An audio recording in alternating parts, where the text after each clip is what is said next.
Hey.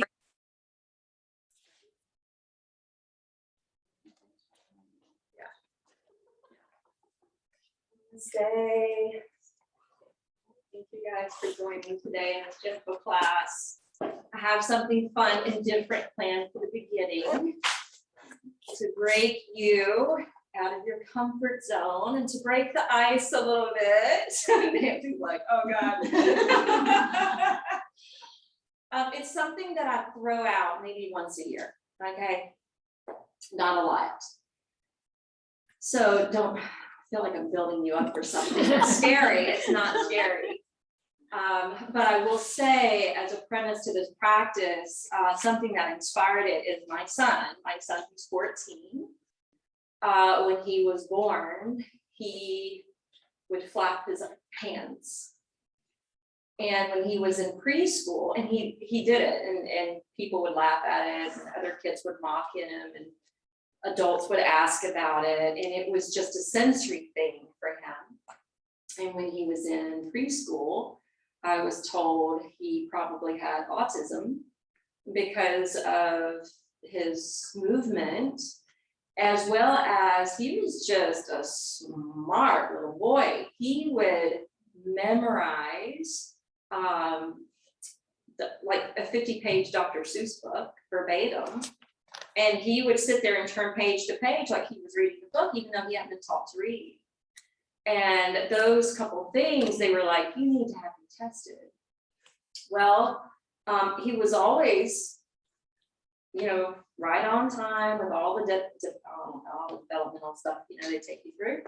And went and had him tested, and they said, no, he's not autistic, he's artistic. And we had already figured that, because when he was doing his hands this way, I thought he needs something to do with his hands. And I'm a music lover. His dad was a bass player. I said, I think we need to get him some drums. And so that's what we decided to do. We started putting things in his hands. The first thing as an infant, it was a blanket. One side was like that plush, velvety, like nice luxury softness, and the other side was silky. And so when he would nurse or, get cuddled, his hands would just go all over that fabric, and then we gave him a rattle that was like a rain stick. I'm looking at you because you're the musician. I'm like, what is that? What is that? How a rain stick will, the beads will go down one side, or seeds or whatever's inside of it, and make that sound. He had a rattle like that. And anyway, he eventually became a drummer. And so last week, he's always been telling me for the last few years, when I'm driving in the car, I'll do the beat and create my own beat. And he's always like, Mom, that works with the song. You're doing the same beat. You must have been a drummer before, And I've always told him, you should teach me something. Well, last week he was bored and he was like, I'm going to teach you something on the drums. So we went downstairs. It's the first time I had sat behind a drum set ever. And, you think rubbing the belly and tapping the head is hard. Imagine that with all four limbs doing four different things. And of course, I'm coming in and going, just teach me the eighth note beat. Well, the eighth note beat is not that easy. I thought it sounds easy, but your right foot is kicking to the count of 1 and 3. Your other foot's holding down the hi-hat. Your right hand is doing 1, 2, 3, 4. And then your left hand is on 3 and 4. All right, so it's all these different, mechanics. And I started to get it, and it was fun. The next day, my shins hurt because I didn't realize that constant action with the feet are going to work those muscles. Anyway, long story to say, I meant to bring in my Shiva because there's this depiction of Shiva I have with his legs up, kind of like this. And he's got the drum in his hand. So the drum represents a connection between the heavens and the earth. The drum is the first instrument that was ever made. The drumming shows up in, a lot of tribal communities when they're doing their rituals, but even it's mentioned in the Bible. the hand drums are mentioned.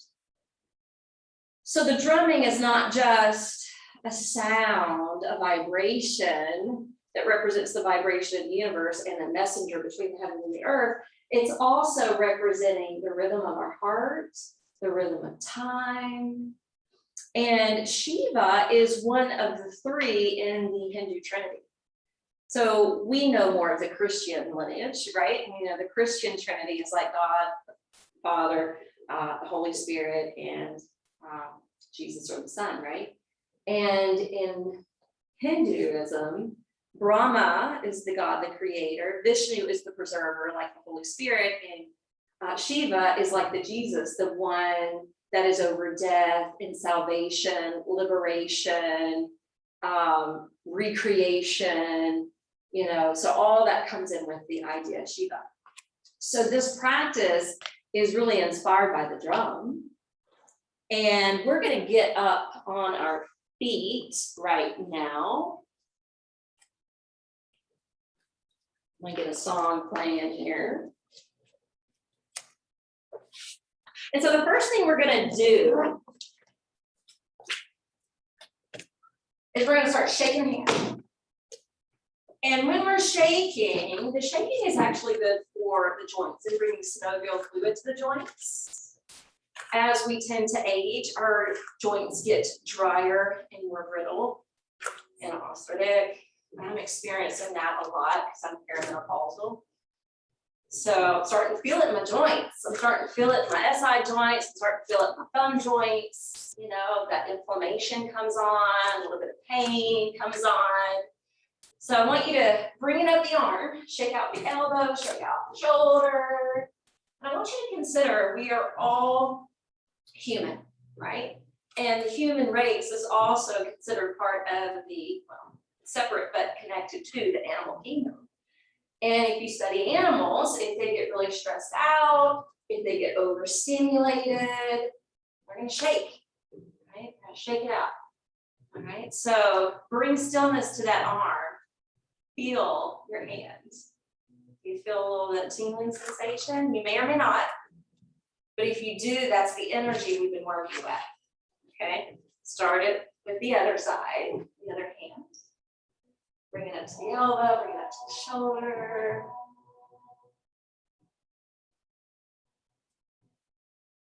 Now shimmy the shoulders. Shimmy the hips. All right, shimmy the hips. Bend the knees, bend the knees, bend the knees, bend the knees. It doesn't look pretty, but belly dancers do this to get that really erotic, sensual shake in the hips. That's what they're doing underneath the skirts. I don't want you to see that. Okay, stand on one foot, shake out the other.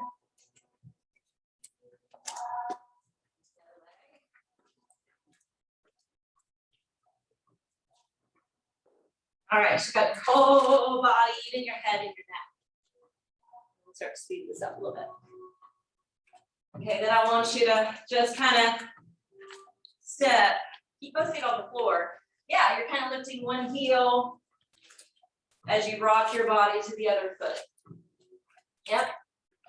Your arms are going to swing, and you can even do a little bit of a twist. All right, so remember I was talking about the drum can represent the heartbeat.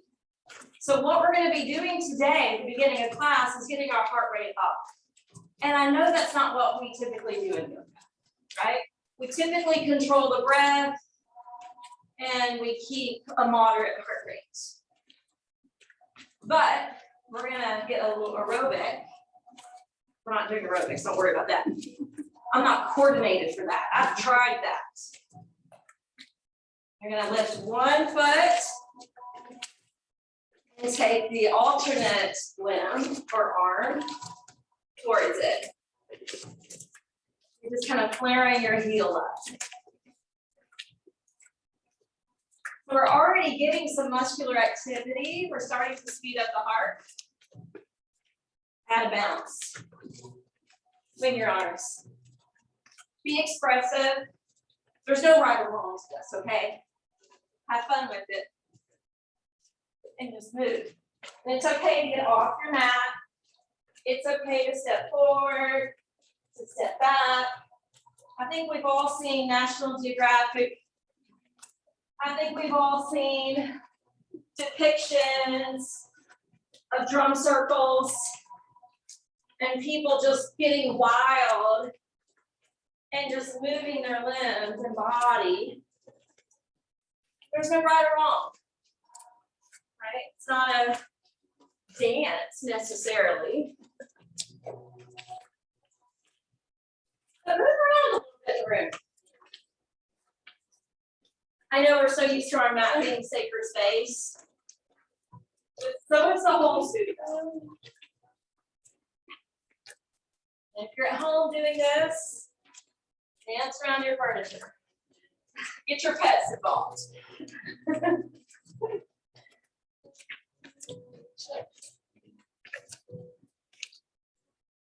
Now, pretend there's drums everywhere. Hand drums hanging from the ceiling, out in front of you. But there's also a way to strike drums using your feet.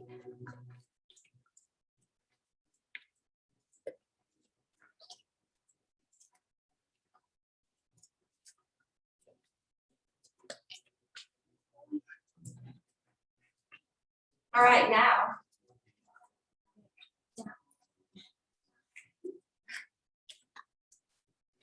Sit a moment.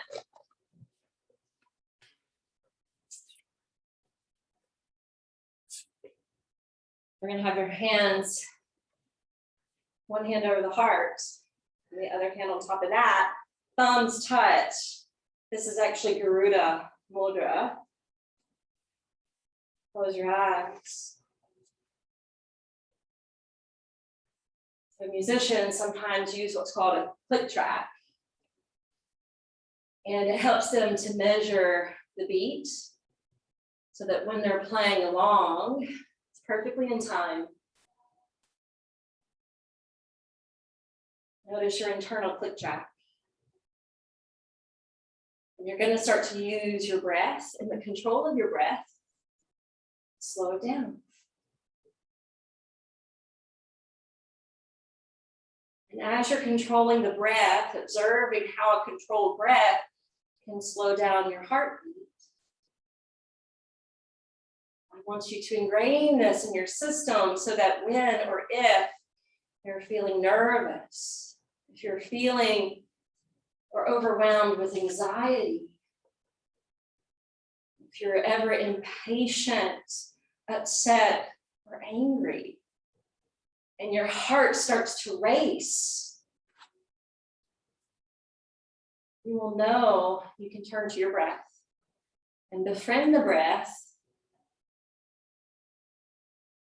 to slow it back down, to regain your composure, to regain your focus and a state of centeredness. Because therein lies the yoke.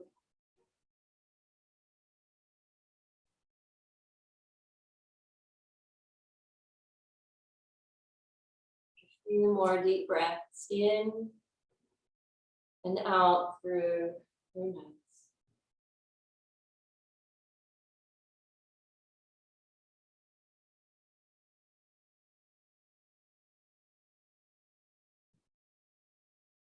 Relax your hands down beside your hips. Push through the fingertips and notice when you press down through the fingertips, you can get a little bit more buoyancy to your heart. Uplift your right arm skyward. Slide your left hand over. Keep your sits bones grounded and just curve over to one side. Take some deep breaths in and out through the nose. And then cup a hold of the backside of your head with your hands. And then slowly begin to dial the heart upward and sharply gazing through the right corner of your eyes.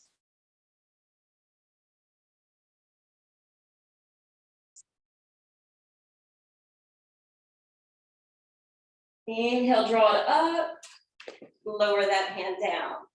Inhale, radiate the left arm skyward, slide your right hand away, curve to the side.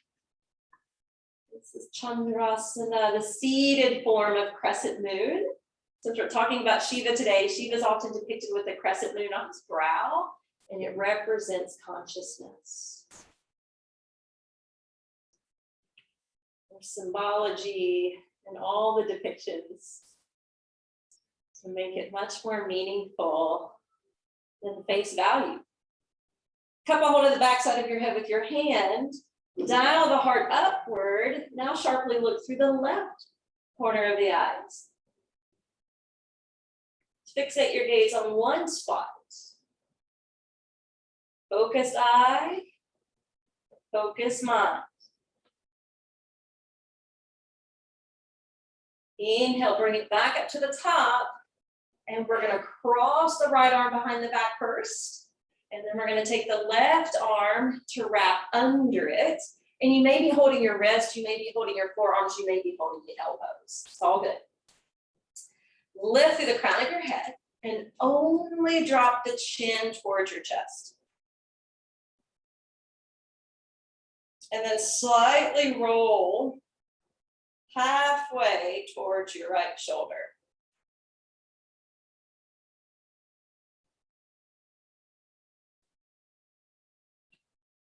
Sometimes we'll wake up with a crick in the neck.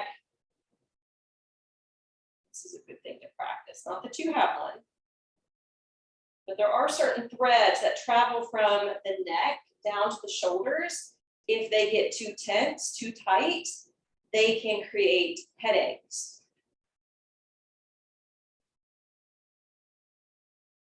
Now go ahead and roll halfway towards the left shoulder. Balancing there. Noticing the feedback. Bring the head back up to center. Turn your gaze over the right shoulder. Inhale, cross it through center, and then exhale over to the other side. Good, bring the head to center and release your arms. All right, and do that to the other side. Left arm is gonna cross behind the back, and then the right arm's gonna hook below that. So it's crossed differently now. May feel better or worse, okay? Lift through the crown of your head, exhale, bow your head without collapsing the rest of the spine, without concaving the chest or belly. Bring the head halfway over towards the right shoulder.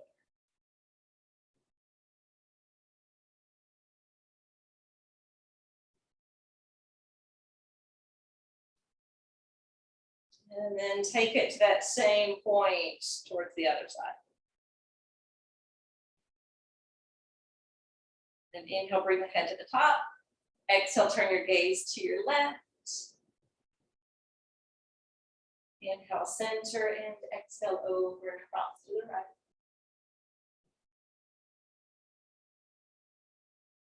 Release. We're gonna separate the feet. We're gonna do the seated form of cat cow. Take your hands to your knees. Reach the heart through, separating your knees wider, then jut your chin skyward. As you exhale, you're going to tuck that tailbone under. You're going to pierce the navel back towards the spine. Your arms are going to straighten and you're bowing your head. And then you're going to work through the middle again as you breathe in. And roll it back as you breathe out. Do that a couple more rounds. Inhaling to the seated cow. And exhaling to your seated cat. So Shiva has an animal that he rides, and it's called Nandi. It's a bull.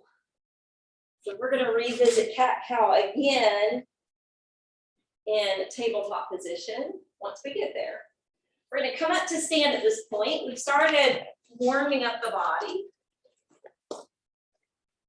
We're going to do something I learned this past year. That's a type of breath work that shows up in hot yoga. We don't have to be in hot yoga to benefit from it. And our hands lace, our hands glue, and it's tucked up underneath the chin. And we'll just do the mechanic first, but look down at your feet. Make sure they're level, even, parallel. All right, just the mechanic first. Let's lift the elbows, lay them wide, and separate the palms. And on the exhale, the palms glue together, the arms rejoin, and you bow your head. You may have to separate the arms to make room for your rest. Okay, all right, you ready? Now we'll add in the breathing with it. So this is the inhale. Nice slow deep breath in and nice slow deep breath out. Arms together and lower the chin. Yeah, let's continue. I love this breath work, even though I've never stepped into a hot 26 class. Just watch them do it. Inhale up. Exhale. One of these days I'm gonna get great. I think I've done every style of yoga but that.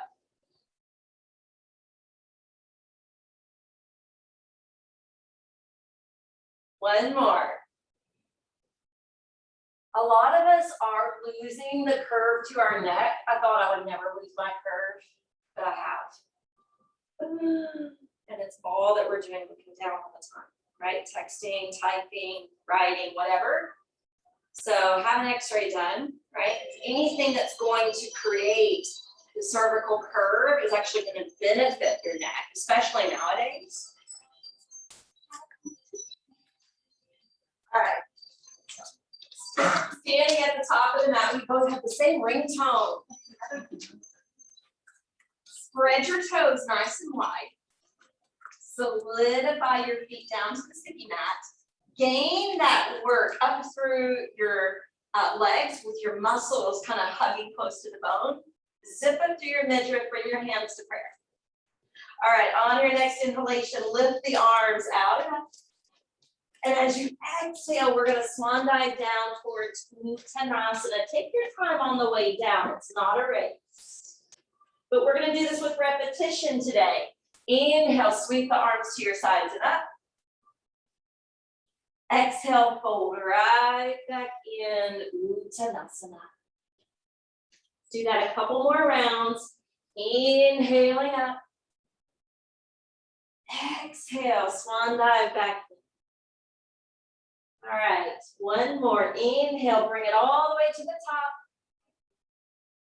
Exhale, this time when we fold, we're going to hold the position. When you hold the position, make sure that you're distributing your weight evenly through the feet, not just from the back side to the front side, but from the left to the right.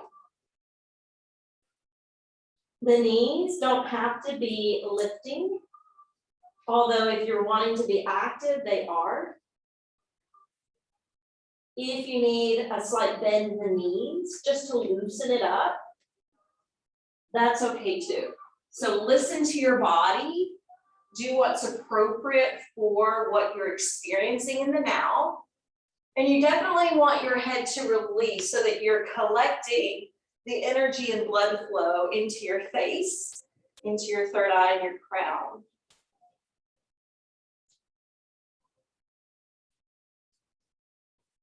And affirming here to hold nothing and no one on this earth can hold me down. We're back. Now on your next inhalation, we're going to step the left foot back behind us. And we're going to sink the back knee, shin, and foot to the floor. The right hand is going to come rest on the waist. Your left arm is going to extend out and you're just kind of resting on the outside of the hand. You're going to power down through your right foot so that you find that your hips back up and lift and you can erect the spine. And then as you exhale, you're sinking and surrendering downward and placing that pinky finger back down ahead of the foot. You got it. Inhale, coming up. Anjaneyasana. And exhale, release. Good. Continue.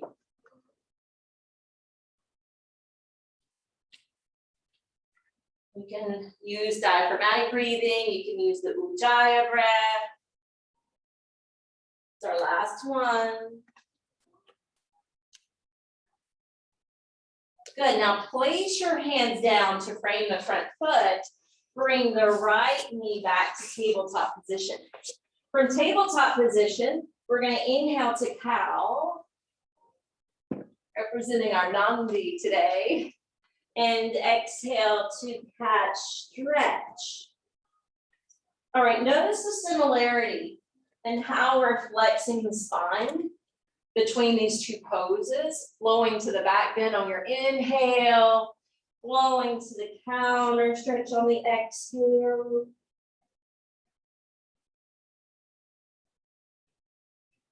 In the back bend, we're strengthening the back. And on the out breath and cat stretch, we're strengthening the core and stretching the space around the shoulders. Last set.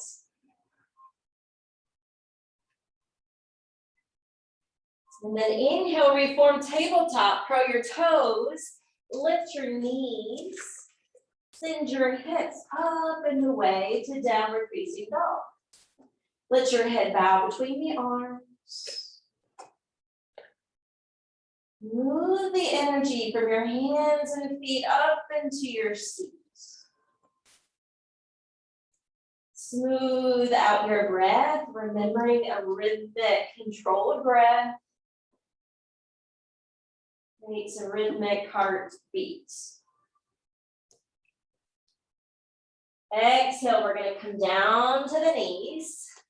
When we come down to the knees, we're going to rock the hips forward and we're going to lower to a low cobra, okay? But our hands, you may notice, maybe farther back than they need to be, depending on how you roll down. So bring your hands a little bit more ahead so they're more underneath your shoulders. Bring the face down to the floor. And I want you to lift and lengthen your leg bones back, your thighs, your shins, and your feet. And then press down through the toes so that you feel your kneecaps lift and your glutes fire up. And then roll the right shoulder up towards your ear and then down and back. And then inhale, roll the left shoulder up towards your ear and exhale down and back. And just do that with your face on the floor, keeping your glutes and legs fired up until you're ready to slowly float the face and do this dancing cobra. So Shiva is known for the cosmic dance of Tandava, and you're lifting higher in your back bend until you need to lower. You're still creating the dancing rolling shoulders. And you can come up and down.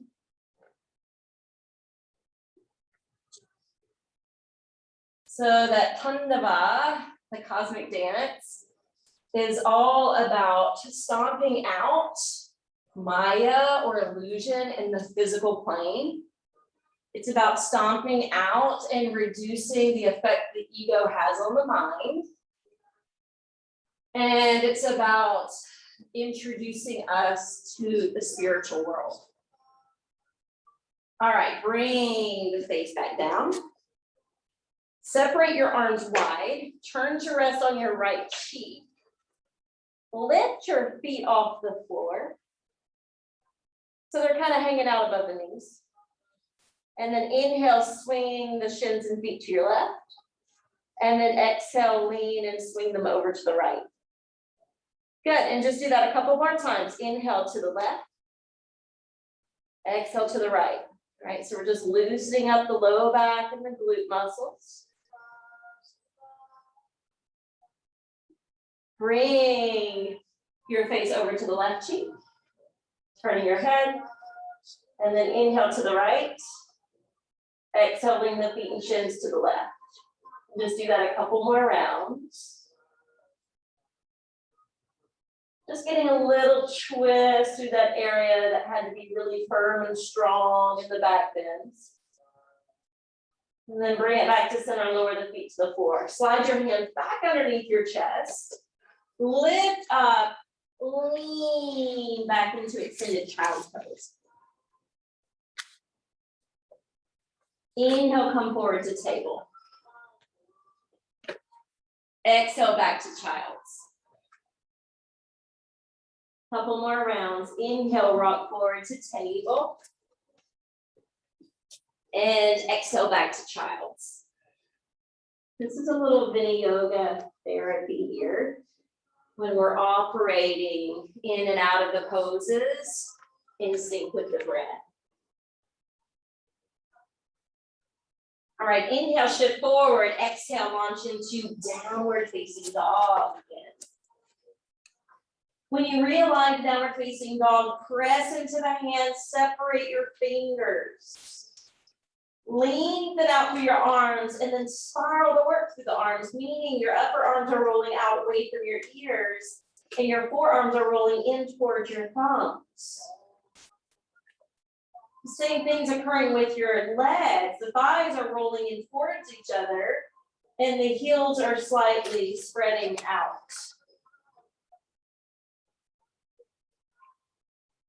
On your next in breath, we're going to step the left foot all the way forward and up between the hands. And this is gentle, so if that's not gentle enough for you, sink your knees, swing the left foot around, and now you can join everybody else.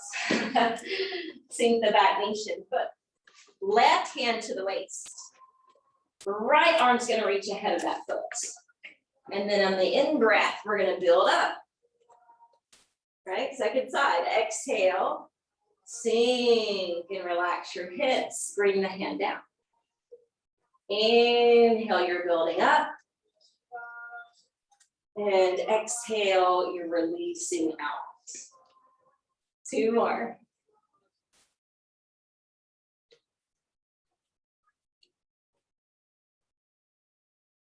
Last one.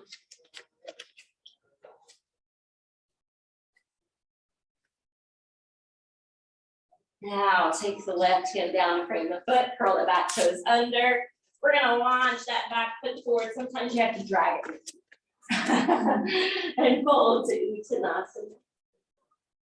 This time on the inhale, slide your hands up your shin bones.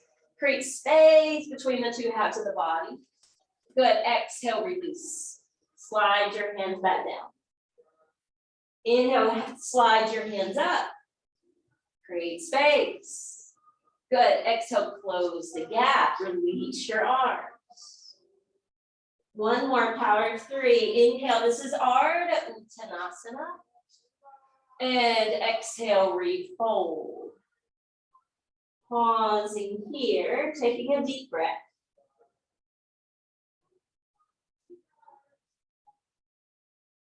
On your next inhale, the left foot is going to step back.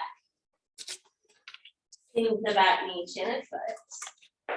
Right hand's going to come to the waist, just like we did earlier. Inhale, the left arm is going to lift. So we're going to do something different this time. On the exhale, we're bringing the left elbow towards the right knee, turning the face towards the front door. Inhale, press through the right foot, turn to face the front of the room, left arm elevates. Exhale, twisting again. 1 more, inhale, build up. Good, exhale, this time when you create the rotation, your right hand's gonna join your left. Push the knee into the arm, lift your navel higher, and see if you can twist a little deeper through your back.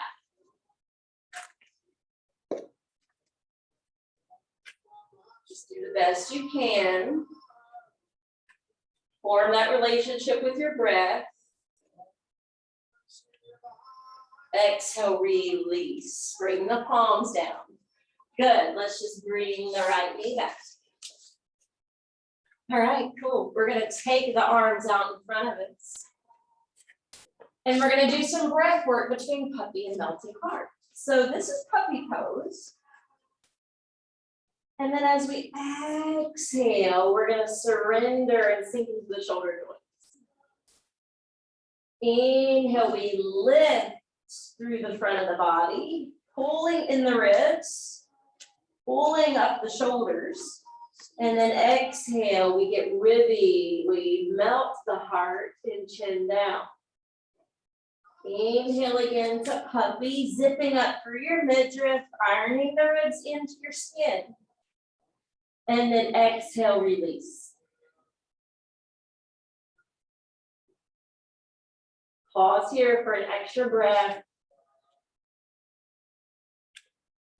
Great for stiff shoulders. Inhale, come up. Slide your hands back. All right, when you're ready, we're gonna rock forward. And lower to the belly. We're gonna stand the hands off the mat and flare the neck wings of the cobra up, which is the arms, and come down to the brow. Now we have the arms in the right place. I'm letting your neck relax a moment because I want you to focus on your legs. So lengthen your legs back. They're like an extension of your tailbone, right? Like a snake. So the legs are like our tail. Inhale, come up. Cobra. Only lift as high as your back muscle supply. Okay, so it doesn't, we all are not going to be at the same height. And exhale, lower to the face. Notice when you lower how your legs and glutes want to give out. Keep your lower body active. Inhale, come up. Good. Exhale, release down. Inhale, one more. Good. Exhale, release. Slide your hands up underneath your shoulders. Push up away from the floor. Lean it back towards child.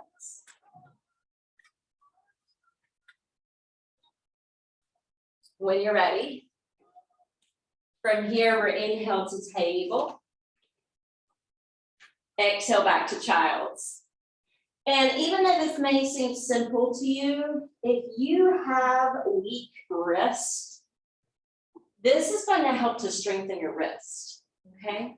You're rocking forward to table on the inhale, sliding back to child's on the exhale. The next time you pick yourself up to table, curl your toes, launch into downward facing dog. Adho Mukha Svanasana. Slow, conscious breath work here. When you're ready, the left foot's gonna step forward. Again, this is gentle, so if you need to lower the knees and then bring the foot around, that's acceptable. It works. Left hand to the waist, right arm reaching ahead. Inhale, we're building up. Exhale, it's the twist this go round though. Right elbow to the left knee. You got it. Inhale up. Yes, a blanket under the knee is so helpful if your mat is thin or if your knee is sensitive. Inhale up. Exhale to the twist. This time stay. Notice how the arm may want to push the knee over. That's why I'm suggesting push the knee into the arm. And then left hand to the right hand. Lift the belly. See if you can twist a little bit more.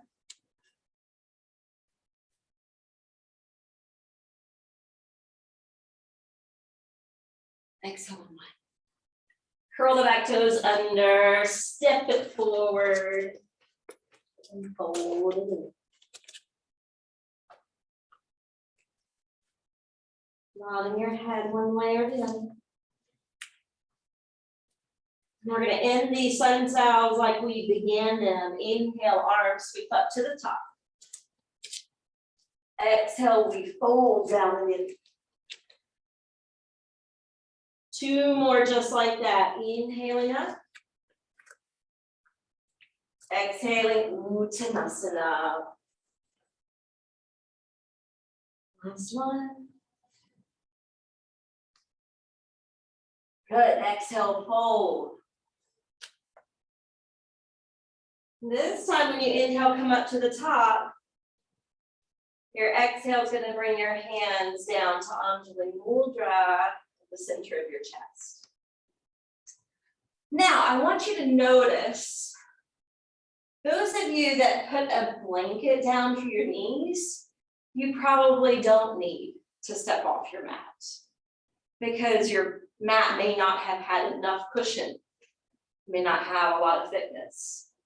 If you feel like, mine's a little squishy, it's a little thick, feel free to step off onto the wood floor because we're going to balance on one foot.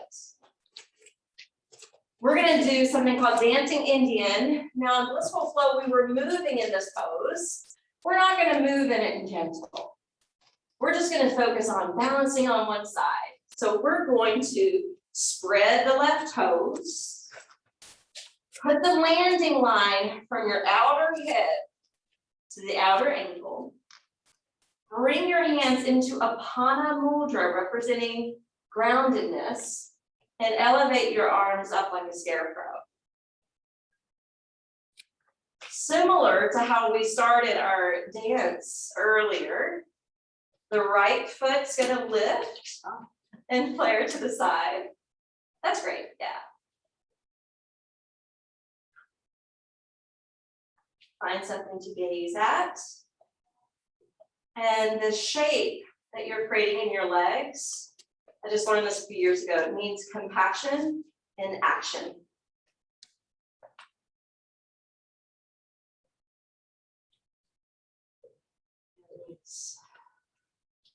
Wait, spread the right toes, the right foot. Landing line from the outer hip to the outer ankle. Create your formation with your arms, with your hands. And when you're ready, compassion in action with the shape of the left leg. Hold and breathe.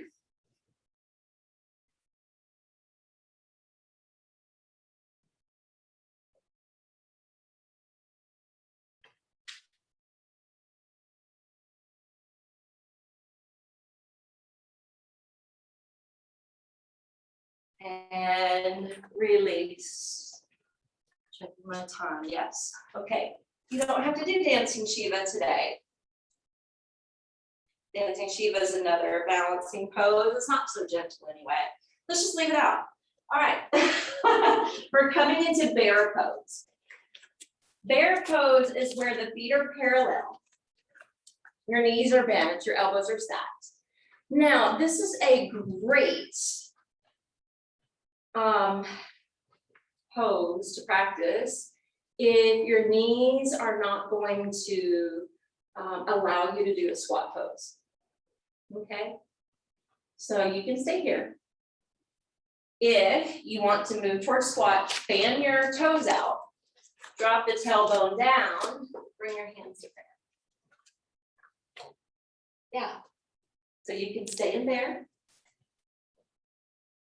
or you can drop to squat. All right, we're gonna release the hands. We're gonna shoot the left leg out. We're gonna pick up that right foot with the right hand. We're gonna carry it across in front of us. And you can use one hand hold to the knee and foot, or you can hook the arms around like you're cradling and holding a child.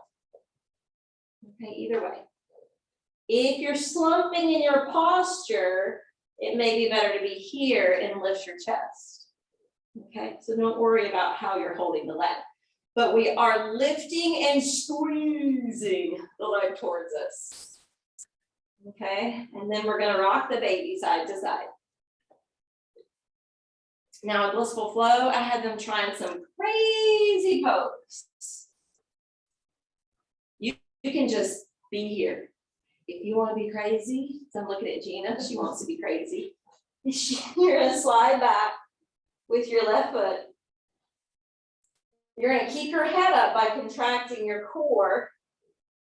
And you're lifting your foot. Oh, I can't do that. Bringing the right, now I can't do the pose, this isn't it, but it's close. It's called Varasana, and the foot is supposed to be behind the head. I think you're close, right? Oh. My 80-something-year-old grandfather could do that pose. If he wasn't a yogi, he was a farmer. Anyway, it's not very gentle, but if you want to like start building up for it, right? happy baby pose is great for it. So bend the left knee, straighten your right leg. That only really shows up in Ashtanga yoga. But the reason why I'm bringing it up today is it's an avatar of Shiva. And I looked it up thinking it was a twist and didn't realize it was that crazy pose. I didn't know the name of that crazy pose. Now I do. Because you can be here or you can be here. Either way, each side's different and unique, but you're lifting through the spine and you're trying to squeeze it towards you. And then you rock the baby. Go for it, Gina. Oh. Or you can just do supine pigeon that way. But you have to lift your head up. Oh. Yeah, so you're contracting your belly. I'm a helicopter. I have a question. How exactly did your grandfather work this into a conversation? Oh, well, I was hanging out at my grandparents' house and I had gotten into yoga and I was telling them about it and my cousins were there and said, show us something. And so I showed him a couple of poses and my grandfather dropped on the floor and said, can you do this? I don't even think he knew what yoga was, right? Viola, Tennessee, way more south than Columbia, you know, it's like spot the road. I just didn't know that it would come up in conversation. Yeah, I was surprised too. All right, you ready to relax? We had a heartbeat set up in the beginning. We did a little Vini yoga today, entering and exiting poses with the breath. Hopefully we worked a lot of muscles in the body for you. But hopefully you've also learned a little something. Now you get to relax. So if you want, oh my God. I came just in time to hear Robbie's story. Oh, okay. That big yoga picture. Yes, I gotta go hug Jenny. Y'all lay down and begin your state of Shavasana. And let me just say, if you feel like you need to hug your knees in first, then you can aid your back that way and then scroll out. And I'll dim the lights. Keep the music playing lightly. And I want you to move towards the recesses of your mind, where there are less thought formations and maybe some lessening of the visions that may be dancing in your mind.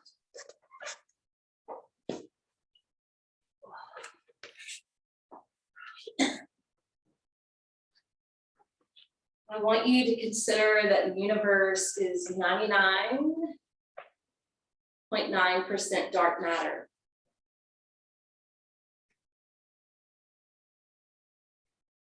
But yet in that matter is the potential for something new to be created and birthed.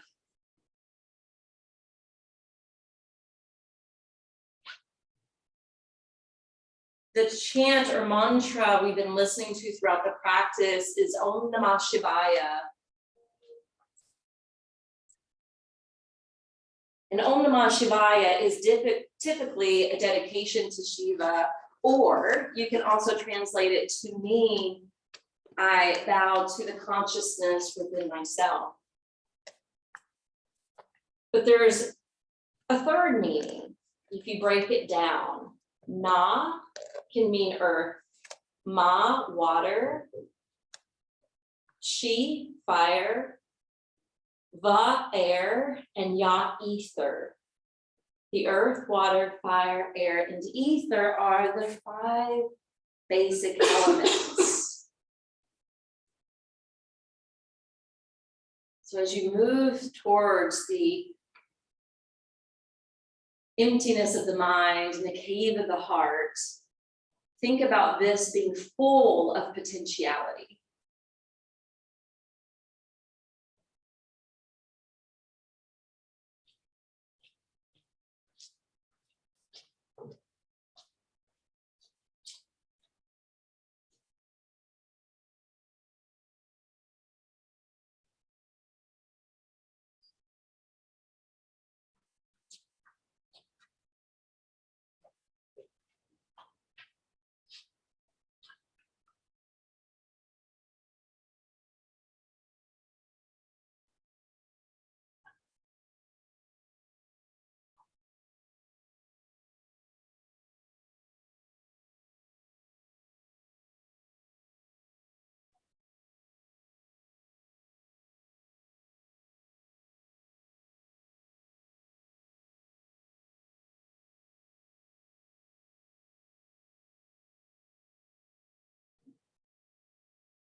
Place your hands lightly to your belly.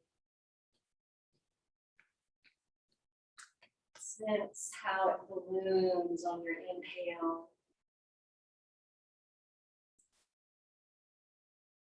Tracks on the exhale. So if you have movement in your belly, you know that you're breathing correctly and fully. The easiest way to experience that is reclined this way as if we were going to sleep. So many of us grip and hold in our abdomens. So many of us, when we're stressed or worried, we have a shallow breath. So this is one way you can check in with your breath if you're seated or standing or posing. Just checking in to see if you feel movement here. Keep your right hand there, but lift your left hand over your chest, over your heart. And you may or may not be able to feel the heartbeat. It may be that it's very faint because you became more relaxed. But send appreciation to your physical heart. Send appreciation towards your spiritual heart.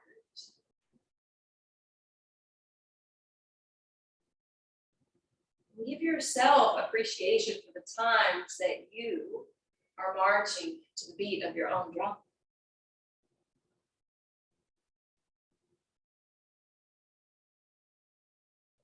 Your next in-breath, stretch the arms overhead, pull the feet together, point through your toes. And as you exhale, curl in.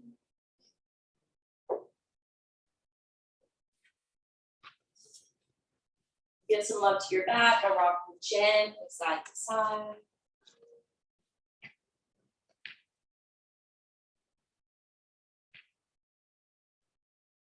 You're ready, turn to one side of your body. Come up to take a seat.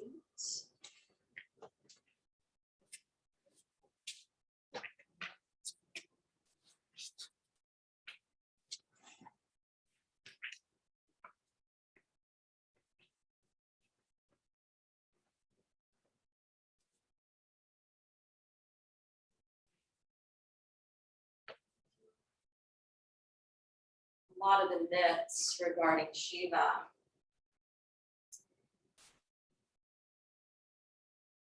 Go off to meditate for hours and days and weeks, sometimes months at a time.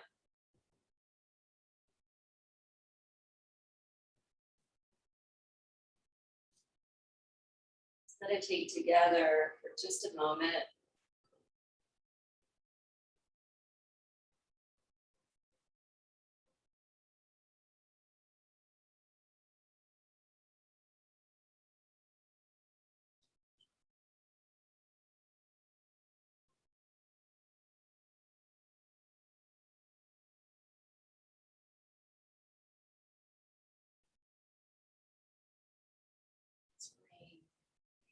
Together to close out our practice.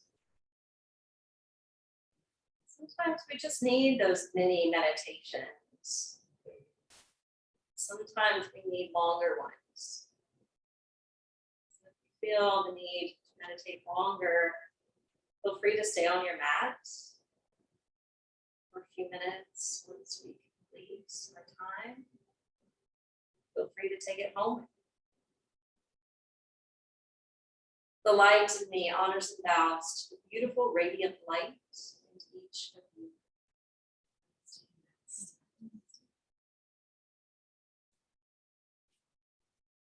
So guys, you're showing up today.